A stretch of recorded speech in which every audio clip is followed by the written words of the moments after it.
Hello friends, मैं हूं गौरव और क्या आपको पता है फुटबॉल जो आज हमारे अर्थ पे खेले जाने वाला सबसे पॉपुलर स्पोर्ट्स है, जिसके 2-4-10 लाख नहीं बल्कि 4 बिलियन से भी ज्यादा फैंस हैं। वो यूनाइटेड स्टेट्स और कनाडा जैसे बड़े कंट्रीज में सबसे बड़ा खेल नहीं है, लेकिन ये इकलौती ऐसी कंट्रीज नहीं है। जापान, फिनलैंड, ऑस्ट्रेलिया, मंगोलिया और हमारा इंडिया भी ऐसी ही कंट्रीज के लिस्ट में शामिल है जहां पर लोग फुटबॉल को नंबर 1 स्पोर्ट्स नहीं मानते। लेकिन आखिर क्यों ये सारे देश नहीं हुए fall in the love of football? आखिर फुटबॉल कैसे हो गया फेल और रह गया पीछे in the race of other खेल?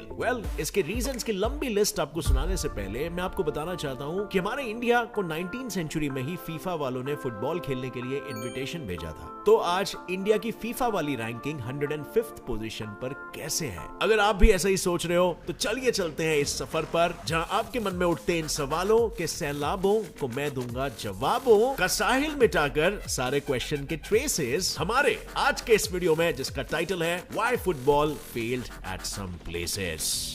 Number 1, history of football. अब फ्रेंड्स, आज मैं और आप जिस फुटबॉल को जानते हैं, जिस फुटबॉल को आज 200 से ज्यादा कंट्रीज में खेला जाता है, जिस फुटबॉल के 350 से ज्यादा क्लब्स, लीग्स और चैंपियनशिप्स है, वो 19th सेंचुरी में इंग्लैंड की गलियों में शुरू हुआ था। लेकिन हैरानी वाली बात तो यह है कि फुटबॉल का खेल हमारी दुनिया में पिछले 2000 सालों से खेला जा रहा है और इसके सबसे पहले ट्रेसेस 2री और 3री BC के चाइना में पाए गए थे, जहां इस खेल को कुजू नाम से जाना जाता था और कुछ इस तरह बॉल को सर्कल के आर पार करके खेला जाता था। इसी तरह जापान में ये खेल केमारी के नाम से 600 AD में खेला जाता था। यही नहीं, रोमन्स इसे हरपास्तुम और एंशियंट ग्रीक्स इसे एपिस्किरोस कहा करते थे। पर इनका ये खेल सिर्फ फुटबॉल यानी कि बिना हाथ लगाए सिर्फ बॉडी और पैरों के यूज से ही नहीं, पर कुछ रग्बी की तरह यानी हाथों के इस्तेमाल से भी खेला जाता था। और वहीं अगर बात करें इंग्लैंड की, जिसे इस खेल का जन्मदाता भी कहा जाता है, तो वहां फुटबॉल 12th सेंचुरी में शुरू हुआ था और वहां इस खेल को पंचेस के इस्तेमाल के साथ खेला जाता था और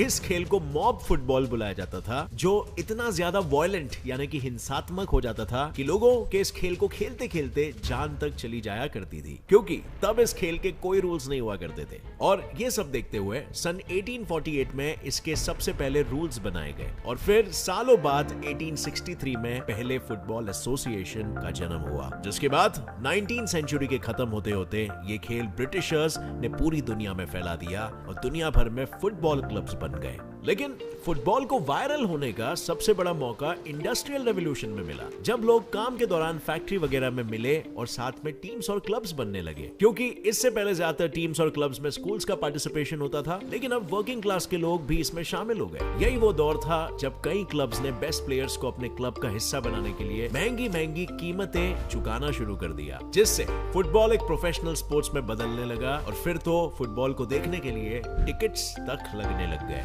और इसके बाद देखते ही देखते इंग्लैंड से ये स्पोर्ट्स इसी तरह बाकी के दूसरे देशों में फैलने लग गया। लेकिन सबसे हैरानी की बात तो ये थी कि आज दुनिया में फुटबॉल के सबसे बड़े गवर्निंग बॉडी फीफा की शुरुआत इस सब के बाद सन 1904 में हुई और इस फाउंडेशन एक्ट को France, Belgium, Denmark, Netherland, Spain, Sweden और स्विट्जरलैंड वालों ने सबसे पहले साइन किया। अब क्योंकि इंग्लैंड ने इस खेल को दुनिया में सबसे पहले आगे बढ़ाया था, उसे यही लगा कि उसे फीफा की जरूरत नहीं है। पर फिर फीफा की बढ़ती पॉपुलैरिटी को देखते हुए इंग्लैंड ने भी फाइनली 1950 में इस फाउंडेशन को ज्वाइन कर लिया और आज फीफा कितना पॉपुलर है ये तो इसी से समझ में आता है कि फीफा के most popular branch premier league की बदौलत फीफा ने 3.84 बिलियन यूरोस यानी 38,000 करोड़ बस 2018 से 2019 के सीजन में ही कमा लिया। सो फ्रेंड्स, मैंने फुटबॉल का इतिहास तो आपके सामने रख दिया, लेकिन द क्वेश्चन स्टिल स्टैंड्स कि आखिर जब फुटबॉल के 4 बिलियन फैंस हैं और वो हजारों रुपए फुटबॉल पर उड़ाते हैं, तो आखिर क्यों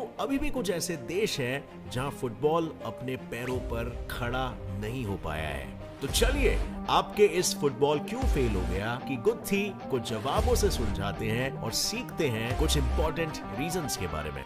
अब फ्रेंड्स, आगे बढ़ने से पहले क्या आप एक ऑनलाइन गेमिंग साइट ढूंढ रहे हो? आई नो काफी मुश्किल है एक ऐसा गेमिंग साइट ढूंढना जो आपके सारे गेम्स और स्पोर्ट्स को कवर कर सके, और इसीलिए मैं आपको बताना चाहूंगा डैफरबेट के बारे में। डैफरबेट एक ग्लोबली रेप्यूटेड ब्रांड है जो काफी फेमस है, स्पेशली इन एशिया, और यहाँ पर आपको लाइव स्पोर्ट्स प्रेडिक्शन से लेकर लाइव कैसीनो गेम्स, और सबसे इंपॉर्टेंट बात, यहाँ पे 100% सिक्योर ट्रांजैक्शंस होते हैं। काफी फेमस नाम इस ब्रांड के साथ जुड़े हैं, जैसे कि शेन वॉन। डैफरबेट के brand ambassador Australian cricketer Shane Warne है, और उनकी स्पॉन्सरशिप काफी बड़े फुटबॉल क्लब्स जैसे कि सेल्टिक एफसी के साथ है, जो डैफरबेट को काफी ट्रस्टवर्दी वेबसाइट बनाती है। डैफरबेट में तो वैसे 1000 से भी ज्यादा गेम्स है, but most of the fans आज की तारीख में यहाँ पे इंतजार कर रहे हैं आईपीएल के शुरू होने का। आईपीएल 2021 के लिए डैफरबेट ने एक स्पेशलाइज्ड प्रमोशन अनाउंस किया है। अब मैं आपको बताता हूँ आप कैसे iPhone 12 pro max, Apple MacBook pro या एप्पल स्मार्ट वॉच सीरीज 6 जीत सकते हो। आपको करना बस इतना है कि आपको रैफल ज्वाइन करना है और प्रेडिक्शन लगाने हैं डैफरबेट में, और अगर आपकी प्रेडिक्टेड टीम जीतती है तो आप ये सारे गिफ्ट जीत सकते हो। इतना ही नहीं, अगर आपके मैच प्रेडिक्शन यूजुअली सही निकलते हैं तो आपको 1000 rupees bonus after every match भी मिलेगा, और ये चीज आपके लिए क्रिकेट मैचेस देखना और भी एंटरटेनिंग बना सकती है। सो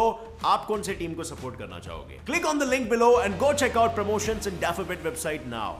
तो भाई, फुटबॉल के फेल होने का सबसे पहला कारण ये है, ये देख रहे हो 2014 के एक सर्वे से मिली रिपोर्ट वाला मैप, जिसमें जितनी जगह आपको हरियाली सी भरी दिख रही है, इन सारी जगहों पर फुटबॉल सबसे बड़ा खेला जाने वाला खेल था। पर वहीं पर आपको लाल लाल इंडिया भी दिख रहा होगा, जिसे फुटबॉल में उतना इंटरेस्ट नहीं है जितना बाकी के देशों को था। और इसकी सबसे बड़ी वजह यह है कि इंडिया के लोग फुटबॉल की जगह पे क्रिकेट से ज्यादा प्यार करते हैं। लेकिन इसी क्रिकेट के प्यार में खोए इंडियंस से 2018 में इंडियन फुटबॉल के कैप्टन सुनील छेत्री ने हाथ जोड़कर फुटबॉल के खेल को देखने और उन्हें सपोर्ट करने के लिए कहा था।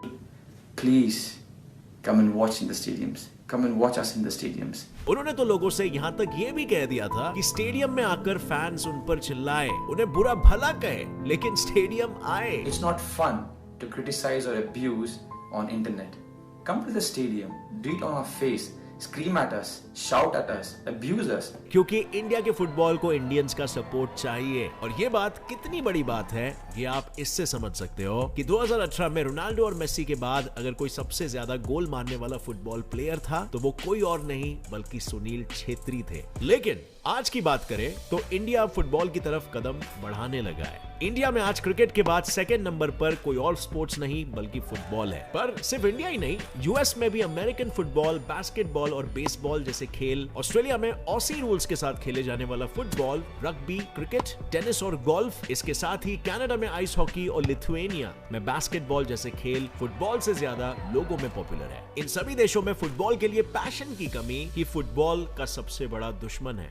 पैसा बड़ी चीज है साहब, ये तो आपने सुना ही होगा। तो बस यही है रीजन नंबर 2, जिसकी वजह से फुटबॉल अपने पूरे दुनिया के हर देश में नंबर 1 स्पोर्ट होने का मंसूबा पूरा नहीं कर पाया। क्योंकि फुटबॉल जो सबसे बड़ा और सक्सेसफुल स्पोर्ट है, उसमें सक्सेसफुल होने के लिए कंट्रीज को इस खेल में इन्वेस्टमेंट भी उतना ही बड़ा करना पड़ता है, और जिन देशों के पास राइट रिसोर्सेज नहीं है, जो बेस्ट प्लेयर्स को स्काउट नहीं कर सकते, आखिर वो देश फुटबॉल क्यों ही चुनेगा। लेकिन जैसे मैंने कहा, पैसा बड़ी चीज है, तो इसी पैसे के लालच में बड़े सारे देश धीरे धीरे ही सही पर इस खेल के मैदान में उतरकर अपने फुटबॉल के स्किल्स को आजमा रहे हैं। जैसे हमारे पड़ोसी देश चाइना को ही देख लो, जो फुटबॉल में नंबर 1 होने की तैयारी कर रहा है, और इसके लिए चाइना ने अपना गोल भी सेट कर लिया है। चाइना 2050 तक वर्ल्ड फुटबॉल सुपर पावर बनना चाहता है, और पता है 2014 से लेकर 2016 तक चाइना के इन्वेस्टर्स ने इसी के चलते 2.15 बिलियन यूरोस यानी 18,000 करोड़ की इन्वेस्टमेंट भी कर दी है, जो लंदन के merger and acquisition specialist thinking linking के हिसाब से इन्वेस्टमेंट करने वाले बाकी 40 देशों के इन्वेस्टमेंट को मिलाने के बाद भी सबसे ज्यादा था। अब चाइना अपने फुटबॉल सुपर पावर बनने के गोल को पाने में कितना कामयाब होगा ये तो वक्त ही बताएगा। बट हम बढ़ते हैं अपने तीसरे रीजन की ओर। जो जीता वो सिकंदर, लेकिन जो हारा उसकी हो जाएगी बुरी हालत, मोर बुरी दैन बीच का बंदर। नहीं समझे? अरे मेरा मतलब है फुटबॉल के फेल होने के पीछे तीसरा सबसे बड़ा कारण है हारने का डर। क्योंकि देखो बात तो साफ है, जब बड़े बड़े देश बड़े बड़े टूर्नामेंट्स में जाएंगे तो देश के देशवासी उनके जीतने की वंदना, प्रार्थना, याचना भी करेंगे। और सोचो अगर गलती से भी ये देश हार गया तो क्या होगा। देश के वासियों का तो छोड़ो, आजू बाजू वाले और दुनिया भर के वासियों के कितने ताने झेलने पड़ेंगे, है ना। बस यही प्रेशर बड़ी बड़ी कंट्रीज और उनके प्लेयर्स पर बना रहता है, और जब कोई प्रेशर में खेलता है तो ऑफ कोर्स अपनी बेस्ट परफॉर्मेंस नहीं दे पाता। लेकिन वहीं अगर हम छोटे मोटे देशों की बात करें, उनके ऊपर प्रेशर होता है, लेकिन बड़ी बड़ी कंट्रीज से बहुत कम, जिसकी वजह से वो अपने देश को, उसके गौरव सम्मान को और अपने टीम को आगे बढ़ाने के लिए पूरे जी जान और अपने पूरे पोटेंशियल के साथ खुले दिल से खेलते हैं। अगर हारे तो 2-4 दिन में उनकी हार को लोग भूल भी जाते हैं, लेकिन अगर जीत गए तो इतिहास ही रच डालते हैं, है ना। अब फ्रेंड्स, इतना सब हमने जान लिया, अब क्यों ना हम थोड़ी रोशनी हमारे इंडियन फुटबॉल के इतिहास के ऊपर भी डालते हैं। आई बेट आप में से 70% से ज्यादा लोगों को ये बात नहीं पता होगी कि हमारे इंडिया में फुटबॉल उतना ही पुराना है जितना गोरे और उनका लाया क्रिकेट। यानी इंडिया में फुटबॉल 19वीं सेंचुरी में ही आ गया था, और 1802 में सबसे पहला फुटबॉल गेम बॉम्बे में खेला गया था, जो आज मुंबई है। हालांकि ये गेम सिर्फ अंग्रेजों ने 30 मिनट के लिए खेला था, और ये फुटबॉल गेम कुछ रग्बी से मिला जुला दिखता था, और इसीलिए अगर देखा जाए तो फुटबॉल के साथ इंडियंस का असली नाता 1870 के दौर में जुड़ा, जब सन 1872 में इंडिया का पहला फुटबॉल क्लब सरदार एफसी बना, फिर कैलकाटा एफसी बना, और सन 1878 में डलहौजी एथलेटिक क्लब बना। लेकिन अब इन क्लब्स में बस सिर्फ अंग्रेज ही खेलते थे, और इसमें इंडियंस का 0 कंट्रीब्यूशन और पार्टिसिपेशन था। पर फिर आए नागेंद्र प्रसाद सर्बाधिकारी, जिन्हें India the father of Indian football के नाम से जानता है। इन्होंने फुटबॉल के साथ इंडियंस का मेल जोल बढ़ाया। मतलब सिर्फ 9 साल की उम्र में नागेंद्र फुटबॉल के खेल से इतने इंस्पायर हो गए थे कि इन्होंने एक फुटबॉल खरीद लिया, और ये अपने स्कूल हेयर स्कूल कैलकाटा में इसे खेलने लगे, जहां उन्हें देखकर और भी कई बच्चे इस खेल से जुड़ गए, और देखते ही देखते कैलकाटा में और भी कई सारे फुटबॉल क्लब्स खड़े होने लगे। जैसे सन 1887 में नागेंद्र प्रसाद ने सोवा बाजार क्लब शुरू किया, और ये वो पहला क्लब था जिसे गोरे ने यानी अंग्रेजों के फुटबॉल कंपटीशन में खेलने के लिए इनवाइट किया। और सन 1892 में इस क्लब ने ट्रेड कप जीतकर यह साबित कर दिया कि इंडिया के लोग भी किसी से कम नहीं है। मतलब जस्ट इमेजिन, इंडियंस ने गोरों को हराया जिनका खुद का ये स्पोर्ट था, जो स्पोर्ट को गोरे इंडिया में लाए थे, और इंडियंस ने अभी उन्हें हरा डाला। और ट्रेड कप ही नहीं, इंडिया में सन 1878 में डुरांड कप भी शुरू हुआ था, जो आज इंडिया के सबसे पुराने और वर्ल्ड के तीसरे सबसे पुराने कप में से एक है। पर इस कप के बारे में मैं आपको क्यों ही बता रहा हूँ, यही सोच रहे हो ना। तो भाई ये ज्ञान इसीलिए बांट रहा हूँ क्योंकि सन 1940 में इंडिया के सन 1891 में शुरू हुए मोहम्मदन स्पोर्टिंग क्लब ने इस डुरांड क्लब को ओनली इंडियन प्लेयर्स के दम पर जीतकर इंडिया के नाम कर दिया। और ये हैरानी की बात इसीलिए है क्योंकि सन 1893 में शुरू हुए इंडियन फुटबॉल एसोसिएशन के बोर्ड में एक भी इंडियन शामिल नहीं था।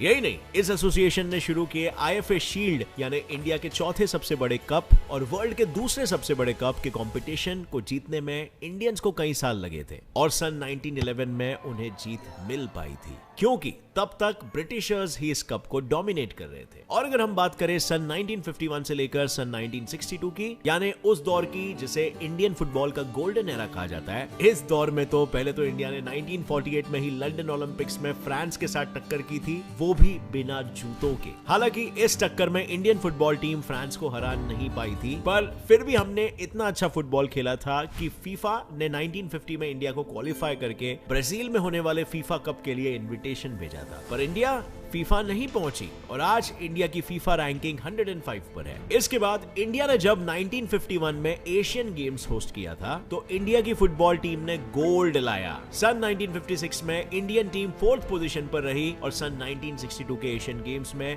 इंडियन टीम ने एक बार फिर से गोल्ड जीत लिया था। पर इसके बाद ही फीफा की तरह इंडिया दोबारा कभी ओलंपिक में क्वालिफाई नहीं कर पाया, जिसकी सबसे बड़ी वजह आज हमारे कंट्री के नेशनल फुटबॉल लीग की लेट शुरुआत माना जाता है, जो सन 1996 में शुरू हुआ था। और आज भी इंडिया के पास सिर्फ 2 ही लीग्स हैं, एक आई लीग और दूसरा इंडियन सुपर लीग, जबकि बाकी कंट्रीज के पास 1-2 नहीं बल्कि 4-4 लीग्स होते हैं, जिन्हें पार करने के बाद सिर्फ बेस्ट प्लेयर्स ही नेशनल टीम में आ पाते हैं। लेकिन फ्रेंड्स, सुबह का भूला अगर शाम को घर आ जाए तो उसे भूला नहीं कहते, उसे इंडिया कहते हैं, क्योंकि जैसा मैंने बताया आज फुटबॉल इंडिया का सेकंड मोस्ट फेवरेट स्पोर्ट्स बन चुका है। और अगर फुटबॉल को लोग इसी तरह से सपोर्ट करते रहे है तो इंडिया ही क्या, जल्दी ही फुटबॉल बाकी सारे कंट्रीज में भी टॉप पर होगा। और जिस तरह से फुटबॉल दुनिया भर के सारे लोगों के दिलों में अपना घर बना रहा है, शायद वो दिन भी दूर नहीं है। सो फ्रेंड्स, नीचे कमेंट सेक्शन में मुझे बताना आप बचपन में क्या खेला करते थे, क्रिकेट या फुटबॉल। मैं पर्सनली दोनों गेम्स खेला करता था, बट मुझे ज्यादा इंटरेस्ट फुटबॉल में था, क्योंकि फुटबॉल आपको काफी हद तक फिट भी रखता है, आपका स्टैमिना बढ़ाता है और ओवरऑल वो एक ज्यादा टैक्सिंग, फिजिकली टैक्सिंग स्पोर्ट है और आपको ज्यादा एड्रेनलिन रश भी देता है जो हम गेम से क्रेव करते हैं। अभी यहाँ पर भी साइंस जानना नहीं शुरू करूंगा, आप मुझे नीचे कमेंट्स में बताना आपका फेवरेट स्पोर्ट कौन सा था। और वीडियो पसंद आया तो एक लाइक जरूर ठोकना। नए हो इस चैनल पर तो अभी सब्सक्राइब कर लो get set fly fact channel को, क्योंकि ऐसे ही इंटरेस्टिंग और नॉलेजेबल वीडियोस आपको आगे भी मिलते रहने वाले हैं। With that said, as always, stay curious, keep learning and keep growing. जय हिंद।